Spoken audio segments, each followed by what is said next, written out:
ಕಷ್ಟಪಟ್ಟು ಒಂದು ಸೈಟನ್ನಂತೂ ಕೊಂಡ್ಕೊಂಡಿದ್ದಾಯಿತು. ಇನ್ನು ಮನೆ ಕಟ್ಸೋದೊಂದೇ ಬಾಕಿ.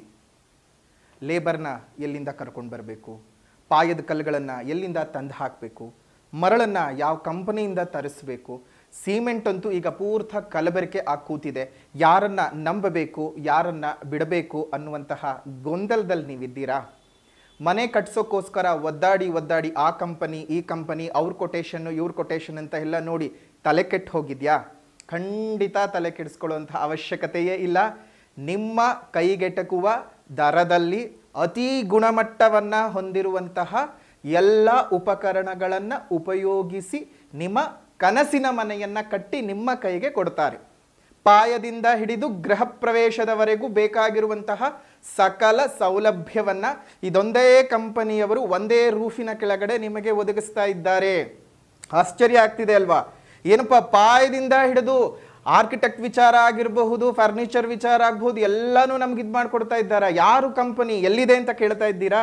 ನಮ್ಮ ಬೆಂಗಳೂರಿನ ರಾಜಾಜಿನಗರದಲ್ಲಿರುವಂತಹ KMI ಕನ್ಸ್ಟ್ರಕ್ಷನ್ಸ್ ಕಂಪನಿಯವರು ಒಂದೇ ಸೂರಿನ ಅಡಿಯಲ್ಲಿ ನಿಮ್ಮ ಕನಸಿನ ಮನೆಯನ್ನು ಸಿದ್ಧ ಮಾಡಿಕೊಡ್ತಾರೆ. ಇನ್ನಷ್ಟು ಹೆಚ್ಚಿನ ಮಾಹಿತಿಗಳು ಬೇಕಾದರೆ ಇಲ್ಲೇ ಇರುವಂತಹ ಫೋನ್ ನಂಬರ್ಗೆ ಫೋನ್ ಮಾಡಿ, ನಿಮಗೆಲ್ಲ ಮಾಹಿತಿ ಸಿಗುತ್ತೆ. ಪ್ರೀತಿಯ ವೀಕ್ಷಕರಿಗೆ ಶಂಕರಾನಂದ ಟಿವಿಗೆ ಸ್ವಾಗತ ಸುಸ್ವಾಗತ. ಇವತ್ತಿನ ವಿಡಿಯೋನಲ್ಲಿ ನವೆಂಬರ್ ತಿಂಗಳ ಮಾಸ ಭವಿಷ್ಯ ಹೇಗಿದೆ ಅನ್ನುವಂತಹ ಮಾಹಿತಿಯನ್ನು ತಿಳ್ಕೊಳ್ಳೋಣ. ಯಾವ್ಯಾವ ಗ್ರಹಚಾರಗಳಿಂದಾಗಿ, ಯಾವ್ಯಾವ ಗ್ರಹ ಬದಲಾವಣೆಗಳಿಂದಾಗಿ ಯಾವ ರೀತಿಯ ಶುಭ ಅಥವಾ ಅಶುಭದ ಫಲಗಳು ನಿಮಗೆ ಕಾದಿದೆ ಅನ್ನುವಂತಹ ಮಾಹಿತಿಯನ್ನು ತಿಳ್ಕೊಳ್ಳೋಣ. ಅದಕ್ಕಿಂತ ಮುಂಚಿತವಾಗಿ ಯಾರಾದರೂ ಶಂಕರಾನಂದ ಟಿವಿ ಯೂಟ್ಯೂಬ್ ವಾಹಿನಿಯನ್ನು ಸಬ್ಸ್ಕ್ರೈಬ್ ಮಾಡ್ಕೊಂಡಿಲ್ಲ ಅಂದರೆ ಸಬ್ಸ್ಕ್ರೈಬ್ ಮಾಡ್ಕೊಳ್ಳಿ. ಫೇಸ್ಬುಕ್ ಪೇಜ್, ಇನ್ಸ್ಟಾಗ್ರಾಮ್ ಪೇಜನ್ನು ಫಾಲೋ ಮಾಡ್ತಾ ಇಲ್ಲ ಅಂದರೆ ಫಾಲೋ ಮಾಡಿ. ಅದರಿಂದ ನೆಕ್ಸ್ಟ್ ಅಪ್ಲೋಡ್ ಮಾಡುವಂತಹ ವಿಡಿಯೋಗಳು ನಿಮಗೆ ನೋಟಿಫಿಕೇಷನ್ನ ಮುಖಾಂತರ ಬಂದು ತಲುಪತ್ತೆ. ಹೊಸ ಮಾಹಿತಿಗಳನ್ನು ತಿಳ್ಕೊಳ್ಳೋದಕ್ಕೆ ಸಾಧ್ಯವಾಗುತ್ತೆ ಅಂತ ತಿಳಿಸ್ತಾ, ನವೆಂಬರ್ ತಿಂಗಳ ಗೋಚಾರದ ಫಲಗಳನ್ನು ನೋಡೋಕ್ಕೂ ಮುಂಚಿತವಾಗಿ ನವೆಂಬರ್ನ ತಿಂಗಳಲ್ಲಿ ಯಾವ್ಯಾವ ಗ್ರಹಗಳು ಬದಲಾವಣೆಗಳು ಆಗುತ್ತವೆ ಮತ್ತು ಮಾಸ ವಿಶೇಷತೆಗಳೇನು ಅನ್ನೋದನ್ನು ನೋಡೋಣ. ಈ ನವೆಂಬರ್ ಅಂತ ಹೇಳ್ತಾ ಇದ್ದ ಹಾಗೆಯೇ ನಮ್ಮ ನವೆಂಬರ್ 1ನೇ ತಾರೀಕು ನಮ್ಮೆಲ್ಲರಿಗೂ ಕನ್ನಡ ಹಬ್ಬ. ತಮ್ಮೆಲ್ಲರಿಗೂ ಸಹ ಕನ್ನಡ ರಾಜ್ಯೋತ್ಸವದ ಶುಭಾಶಯಗಳು. ಕನ್ನಡವನ್ನು ನಾವೇನು ಬೆಳೆಸಬೇಕಾಗಿಲ್ಲ, ಅದು ಬೆಳೆದು ನಿಂತಿದೆ. ಅವುಗಳ ನಡುವೆ ನಾವು ಆಶ್ರಯವನ್ನು ತೆಗೆದುಕೊಳ್ತಾ ಇದ್ದೀವಿ. ಹಾಗಾಗಿ ಕನ್ನಡವನ್ನು ಬಳಸ್ಕೊಂಡ್ರೆ ಸಾಕು. ಬೆಳೆಸೋದು, ಅದು ಬೆಳೆದದ್ದಕ್ಕೆ ನಾವಿದ್ದೀವಿ. ನಾವಿಲ್ಲ ಅಂದರೆ ಆ ಭಾಷೆಗೇನು ತೊಂದರೆ ಇಲ್ಲ, ಭಾಷೆ ಇದ್ದೇ ಇರುತ್ತೆ. ನಮಗೆ ಆ ಭಾಷೆ ಅವಶ್ಯಕತೆ ಹೊರತು ಭಾಷೆಗೆ ಮನುಷ್ಯ ಅವಶ್ಯಕತೆ ಅಲ್ಲ ಅನ್ನೋದನ್ನು ಪ್ರತಿಯೊಬ್ಬರೂ ಸಹ ನೆನಪಿಟ್ಕೊಂಡಿರಬೇಕು. ಕನ್ನಡವನ್ನು ಸಾಧ್ಯವಾದಷ್ಟು ಬಳಸಿ ಬಳಕೆಗೆ ತಗೊಂಡು ಬಂದು ನೀವು ಜೀವಂತವಾಗಿರೋದಕ್ಕೆ ನೀವು ಸಾಧ್ಯ ಮಾಡಿಕೊಳ್ಳಿ. ಮತ್ತೊಮ್ಮೆ ಕನ್ನಡ ರಾಜ್ಯೋತ್ಸವದ ಶುಭಾಶಯಗಳು. ಇನ್ನು 2ನೇ ತಾರೀಕು 11ನೇ ತಿಂಗಳು 2025ಕ್ಕೆ ತುಲಾ ರಾಶಿಗೆ ಶುಕ್ರನು ಪ್ರವೇಶ ಮಾಡ್ತಾ ಇದ್ದಾನೆ. ಇನ್ನು 16ನೇ ತಾರೀಕು 11ನೇ ತಿಂಗಳು 2025ಕ್ಕೆ ವೃಶ್ಚಿಕ ರಾಶಿಗೆ ರವಿ ಪ್ರವೇಶ ಮಾಡ್ತಾ ಇದ್ದಾನೆ. 23ನೇ ತಾರೀಕು 11ನೇ ತಿಂಗಳು 2025ಕ್ಕೆ ತುಲಾ ರಾಶಿಗೆ ವಕ್ರೀಗತನಾಗಿರತಕ್ಕಂತಹ ಬುಧನು ವಕ್ರತ್ವದಲ್ಲಿ ತನ್ನ ಸ್ಥಾನವನ್ನು ಪರಿಚಲನೆ ಮಾಡ್ತಾ ಇದ್ದಾನೆ. ಇನ್ನು 26ನೇ ತಾರೀಕು 11ನೇ ತಿಂಗಳು 2025ಕ್ಕೆ ಶುಕ್ರನು ಈ ಒಂದು ತಿಂಗಳಲ್ಲಿ 2ನೇ ಬಾರಿ ತನ್ನ ಸ್ಥಾನವನ್ನು ಬದಲಾಯಿಸ್ತಾ ತುಲಾಯಿಂದ ವೃಶ್ಚಿಕ ರಾಶಿಗೆ ಪ್ರವೇಶ ಮಾಡ್ತಾ ಇದ್ದಾನೆ. ಇದಿಷ್ಟು ಈ ಒಂದು ತಿಂಗಳಲ್ಲಿ ನಡೀತಕ್ಕಂತಹ ಒಂದು ಗ್ರಹದ ಸ್ಥಾನದ ಸಂಚಾರದ ಬಲಗಳು. ಇನ್ನು ವಿಶೇಷತೆ ಅಂತ ನೋಡೋದಾಯಿತು ಅಂದರೆ ಈ ತಿಂಗಳಲ್ಲಿ ಯಾವ್ಯಾವ ದಿನಾಂಕಗಳಲ್ಲಿ ಯಾವ್ಯಾವ ರೀತಿಯಾಗಿರ್ತಕ್ಕಂತಹ ವಿಶೇಷವಾದಂತಹ ದಿನಮಾನಗಳಿದ್ದಾವೆ, ಅದರಿಂದ ನಿಮಗೇನು ಅನುಕೂಲಗಳಾಗಬಹುದು, ನಿಮ್ಮ ಜೀವನದಲ್ಲಿ ಯಾವ್ಯಾವ ರೀತಿಯಲ್ಲಿ ಬದಲಾವಣೆಗಳನ್ನು ನೀವು ತಗೊಂಡು ಬರಬಹುದು ಅನ್ನೋದಾಯಿತು ಅಂತ ಹೇಳಿದ್ರೆ ನೋಡಿ. ಹೇಗಿದ್ದರೂ ಕಾರ್ತಿಕ ಮಾಸ ನಡೀತಾ ಇದೆ. 2ನೇ ತಾರೀಕು ಭಾನುವಾರದಂದು ದ್ವಾದಶಿ ತಿಥಿ ದಿವಸ, ಅದನ್ನು ಉತ್ಥಾನ ದ್ವಾದಶಿ ಅಂತ ಕರಿತೀವಿ. ಜೊತೆಗೆ ತುಳಸಿ ಪೂಜೆ ಸಹ ಇರತಕ್ಕಂತಹದ್ದು. ಈ ತುಳಸಿ ಪೂಜೆಯನ್ನು ತುಂಬ ಜನರು ಮಾಡ್ತಾ ಇದ್ದಾರೆ. ಪರಂಪರೆಗಳಲ್ಲಿ ಮಾತ್ರ ತುಳಸಿ ಪೂಜೆಯನ್ನು ಮಾಡ್ಕೊಂಡು ಬರ್ತಾ ಇದ್ರು. ಆದರೆ ಇತ್ತೀಚಿನ ಕಾಲಘಟ್ಟದಲ್ಲಿ ಪ್ರತಿಯೊಬ್ಬರೂ ಸಹ ಅದನ್ನು ರೂಢಿ ಮಾಡಿಕೊಂಡು ತುಳಸಿಯನ್ನು ಪೂಜೆ ಮಾಡೋದಕ್ಕೆ ಶುರು ಮಾಡಿದ್ದಾರೆ. ಹಾಗಾಗಿ ತುಳಸಿ ಪೂಜೆ ಇರತಕ್ಕಂಥದ್ದು 2ನೇ ತಾರೀಕು. ಇನ್ನು 3ನೇ ತಾರೀಕು ಕಾರ್ತಿಕ್ ಸೋಮವಾರ ಇದೆ. ಕಾರ್ತಿಕ್ ಸೋಮವಾರದ ವ್ರತ ಯಾರಾದರೂ ಮಾಡ್ತಾ ಇದ್ದೀನಿ ಅಂತಂದರೆ ಆ ಕಾರ್ತಿಕ್ ಸೋಮವಾರದ ವ್ರತವನ್ನು ಸಹ ನೀವು ಮಾಡಿಕೊಳ್ಬಹುದು. ಅದೇ ರೀತಿಯಾಗಿ ಇನ್ನೊಂದಷ್ಟು ವಿಶೇಷಗಳನ್ನು ನೋಡೋದಾಯಿತು ಅಂದರೆ 8ನೇ ತಾರೀಕು 11ನೇ ತಿಂಗಳು 2025ಕ್ಕೆ ಸಂಕಷ್ಟಹರ ಚತುರ್ಥಿ ಇರತಕ್ಕಂಥದ್ದು. ಜೊತೆಗೆ ಅವತ್ತೇ ಶ್ರೀ ಕನಕದಾಸರ ಜಯಂತಿ ಸಹ ಇದೆ. ನೋಡಿ, ದಾಸ ಪರಂಪರೆಯಲ್ಲಿ ಕನಕದಾಸರದ್ದು ಬಹಳ ಶ್ರೇಷ್ಠ ಸ್ಥಾನ. ಆ ಶ್ರೀಹರಿಯ ಕುರಿತಾಗಿ, ಕೃಷ್ಣನ ಕುರಿತಾಗಿ ಅವರು ಮಾಡಿದಂತಹ ಅನೇಕ ಕೀರ್ತನೆಗಳು ಇವತ್ತಿಗೂ ಸಹ ನಮ್ಮ ಕಣ್ಮುಂದೆ ಇರತಕ್ಕಂಥದ್ದು, ಕಿವಿಗಳಲ್ಲಿ ಕೇಳಿಸ್ಕೊಳ್ತಿದ್ದೀವಿ. ನಾಲಿಗೆಗಳಲ್ಲಿ ಆ ಕೀರ್ತನೆಗಳನ್ನು, ದಾಸರ ಪದಗಳನ್ನು ನುಡಿತಾ ಬರ್ತಾ ಇದ್ದೇವೆ. ಅದಕ್ಕೆ ಆ ಒಂದು ಕನಕದಾಸ ಜಯಂತಿ ಸಹ ಇರತಕ್ಕಂಥದ್ದು. ಅವರಿಗೂ ಸಹ ನೀವು ಆ ವಾಚ ಮನಸ ಒಂದು ಪ್ರೀತಿಯ ಒಂದು ಅರ್ಪಣೆಯನ್ನು ಮಾಡಿ. ಅದೇ ರೀತಿಯ ಕೊನೆ ಕಾರ್ತಿಕ್ ಸೋಮವಾರ ಇರ್ತಕ್ಕಂಥದ್ದು 17ನೇ ತಾರೀಕು 11ನೇ ತಿಂಗಳು 2025. ಕಾರ್ತೀಕ ಮಾಸ ಮಾಡ್ತಕ್ಕಂಥವ್ರಿಗೆ ಅದು ಬಹಳ ಪರ್ವಕಾಲ.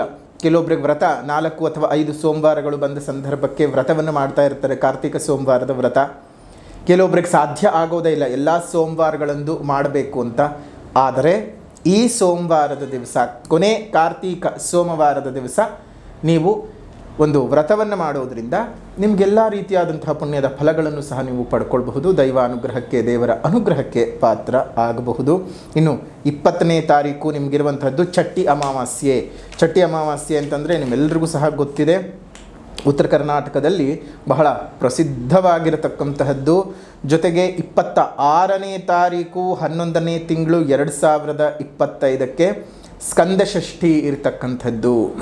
ನೋಡಿ, ಯಾರಿಗಾದರೂ ಈ ತುಂಬ ಸರ್ಪದೋಷಗಳಿಂದ ಬಾಧೆಗೊಳಗ್ತಾ ಇದೆ ಅಥವಾ ಬೇರೆ ಬೇರೆ ರೀತಿಯಾದಂತಹ ತೊಂದರೆ ತಾಪತ್ರೆಗಳು ಉಂಟಾಗ್ತಾ ಇದೆ ಅಂತ ನೀವೇನಾದರೂ ಯೋಚನೆ ಮಾಡ್ತಾ ಇದ್ದರೆ, ನವೆಂಬರ್ 26ನೇ ತಾರೀಕು ಸ್ಕಂದ ಷಷ್ಠಿ ದಿವಸ ನಾಗರಕ್ಕೆ ತನಿ ಎರೆದು ಪೂಜೆಯನ್ನು ಮಾಡ್ಕೊಂಡು ಬರೋದ್ರಿಂದ, ನಾಗರ ಪೂಜೆಗಳನ್ನು ಮಾಡಿಸೋದ್ರಿಂದ ಆಲ್ಮೋಸ್ಟ್ ಈ ಒಂದು ನಾಗಕ್ಕೆ ಸಂಬಂಧಪಟ್ಟಂತಹ ದೋಷಗಳಿಂದ ನೀವು ನಿವೃತ್ತರಾಗಬಹುದು. ಒಟ್ಟಾರೆಯಾಗಿ ಈ ತಿಂಗಳು ಬಹಳ ಬಹಳ ಬಹಳ ಅತ್ಯದ್ಭುತವಾಗಿರತಕ್ಕಂತಹ ಒಂದು ದಿನಮಾನಗಳು ಇರತಕ್ಕಂಥದ್ದು. ಕಾರ್ತೀಕ್ ಮಾಸ ಬೇರೆ ನಡೀತಾ ಇದೆ. ನಿಮ್ಮೆಲ್ಲರಿಗೂ ಸಹ ಶುಭವಾಗಲಿ, ಮಂಗಳವಾಗಲಿ, ನಿಮ್ಮೆಲ್ಲ ಜೀವನದಲ್ಲೂ ಸಹ ಅಭಿವೃದ್ಧಿಯಾಗಲಿ. ಇನ್ನು ಈ ಗ್ರಹದ ಸಂಚಾರದ ಫಲಗಳಿಂದ ನಿಮಗೆ ಯಾವ ರೀತಿಯಾಗಿರ್ತಕ್ಕಂತಹ ಶುಭಾಶುಭ ಫಲಗಳಿದ್ದಾವೆ ಅನ್ನೋದನ್ನು ಈಗ ಗಮನಿಸೋಣ. ನೋಡಿ, ಕರುಂಗಾಲಿ ಮಾಲೆ ಅಲ್ಲಿ ಅಂಗಡಿಯಲ್ಲಿ ಸಿಗುತ್ತೆ ಅಂತ ಹೋಗಿ ನೀವು ನೇರವಾಗಿ ತಗೊಂಡು ಬಂದು ಹಾಕ್ಕೊಳ್ಳೋದ್ರಿಂದ ಯಾವುದೇ ರೀತಿಯಾಗಿ ಉಪಯೋಗ ಇರೋದಿಲ್ಲ.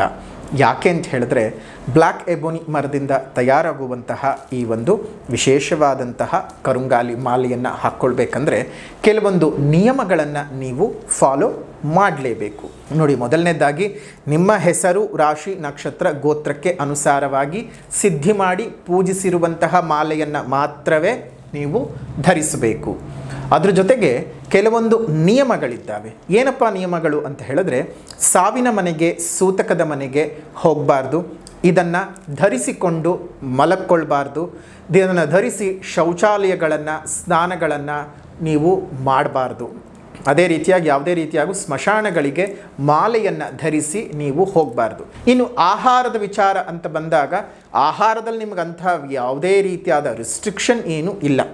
ಯಾಕಂದರೆ ಇದು ಮೂಲತಃವಾಗಿ ಆಹಾರವನ್ನು ಮೀರಿದಂಥದ್ದು ಆಗಿರೋದ್ರಿಂದ ಕೆಲವೊಂದು ಎನರ್ಜಿಗಳು ನಿಮ್ಮ ದೇಹದಲ್ಲಿ ಆಹಾರದಿಂದ ಏನು ಬರೋದಿಲ್ಲ, ನಮ್ಮ ರೀತಿ ಮತ್ತು ನಡವಳಿಕೆಯಿಂದ ಬರುತ್ತೆ. ಸಿದ್ಧಿ ಮಾಡಿ ಪೂಜೆ ಹೇಗೆ ಸಿಗುತ್ತೆ, ಏನು ಮಾಡಬೇಕು ಅಂತ ಅಂದ್ಕೊಳ್ತಿದ್ದೀರಾ? ಏನೂ ಇಲ್ಲ, ಸ್ವತಃ ನಾವೇ ನಿಮ್ಮ ಹೆಸರು, ರಾಶಿ, ನಕ್ಷತ್ರ, ಗೋತ್ರಕ್ಕೆ ಅನುಸಾರವಾಗಿ ಸಿದ್ಧಿ ಮಾಡಿ ಪೂಜಿಸಿ ನಿಮ್ಮ ಮನೆಗೆ ಕಳುಹಿಸಿಕೊಡ್ತೇವೆ. ಈ ಒಂದು ಮಾಲೆಯನ್ನು ಧರಿಸ್ಕೊಂಡು ನಿಮ್ಮ ಜೀವನವನ್ನು ಸರಿ ಮಾಡ್ಕೊಳ್ಳಿ. ಮಾಟಮಂತ್ರ ದೋಷ, ಕೃತಿಮ ದೋಷ, ಜೀವನದಲ್ಲಿ ಅಭಿವೃದ್ಧಿ ಇಲ್ಲ, ಬೆಳವಣಿಗೆ ಇಲ್ಲ, ತುಂಬ ಕಷ್ಟಪಡ್ತಾ ಇದ್ದೀನಿ ಅನ್ನುವಂಥವರು ಈ ಮಾಲೆಯನ್ನು ನಿಮ್ಮ ಹೆಸರಿನ ಪ್ರಕಾರ ಸಿದ್ಧಿ ಮಾಡಿಕೊಂಡು ಧರಿಸ್ಕೊಳ್ಳಿ.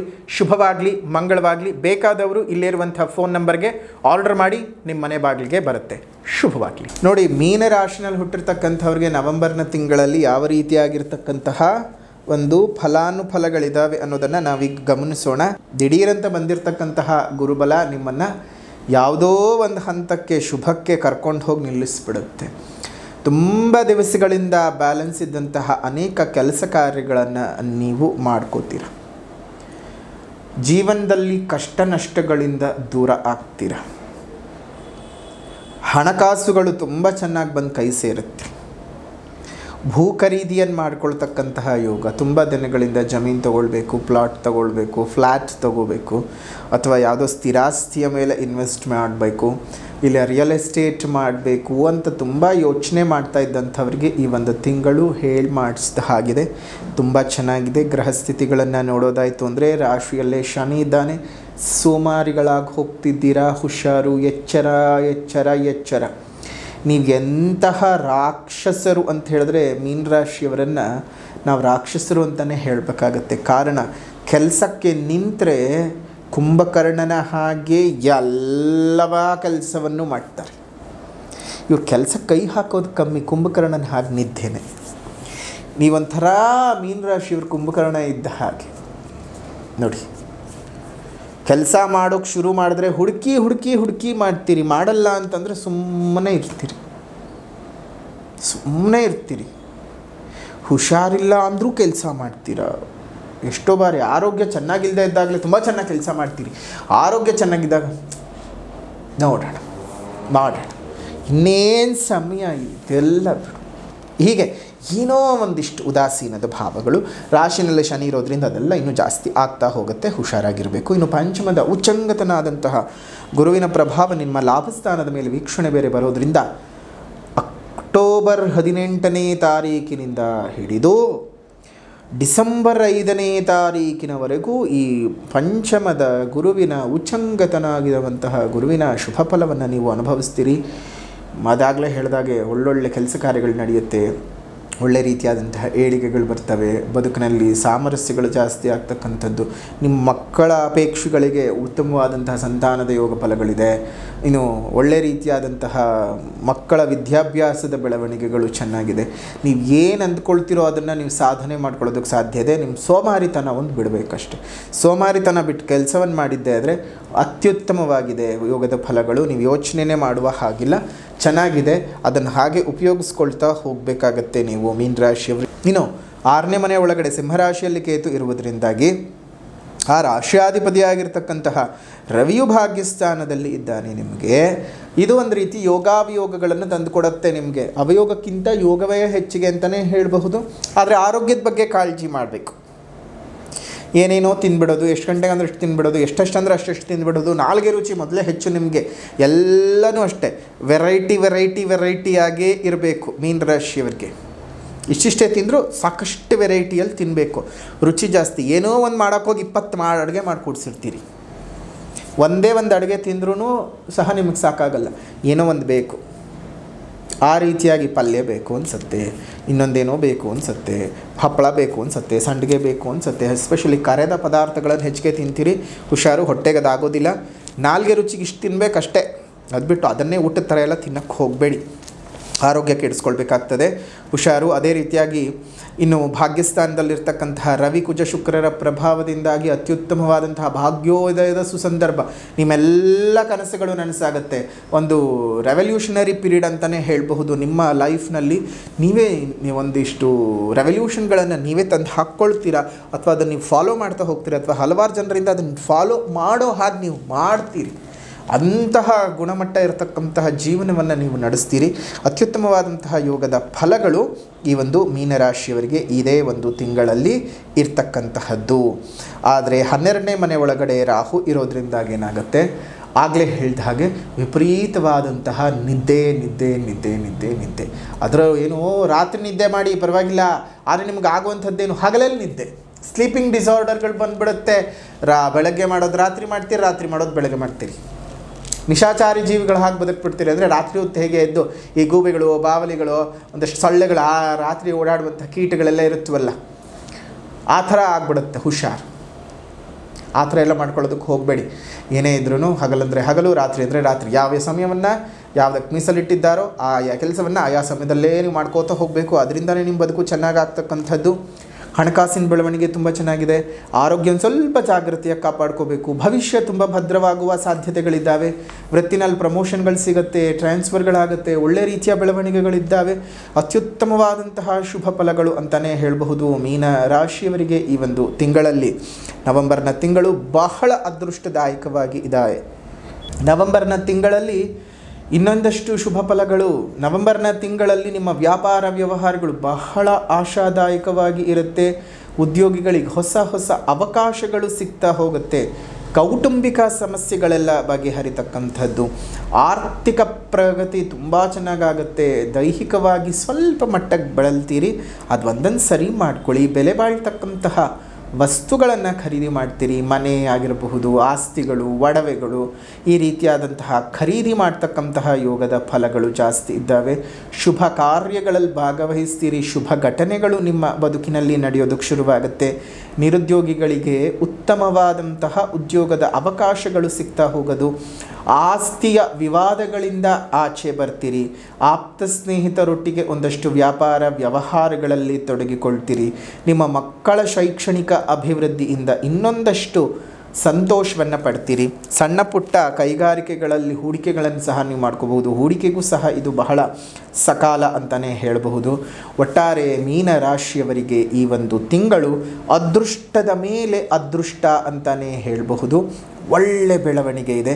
ಇನ್ನಷ್ಟು ಒಳ್ಳೆ ಬೆಳವಣಿಗೆಗಳನ್ನು ನಿಮ್ಮ ಬದುಕಿನಲ್ಲಿ ನೋಡಬೇಕು ಅಂದರೆ ಮೊದಲನೇದಾಗಿ ಜನ್ಮಜಾತಕದ ಬಗ್ಗೆ ವಿಶ್ಲೇಷಣೆ ಮಾಡಬೇಕು ಅಂತ ಇದ್ದರೆ ಇಲ್ಲೇ ಇರುವಂತಹ ಫೋನ್ ನಂಬರ್ಗೆ ವಾಟ್ಸಪ್ನ ಮುಖಾಂತರವಾಗಿ ಕಾಂಟ್ಯಾಕ್ಟ್ ಮಾಡಿ ನಿಮ್ಮ ಡೀಟೇಲ್ಸನ್ನು ಕಳಿಸಿ ಅಪಾಯಿಂಟ್ಮೆಂಟ್ ತೊಗೊಳ್ಳಿ.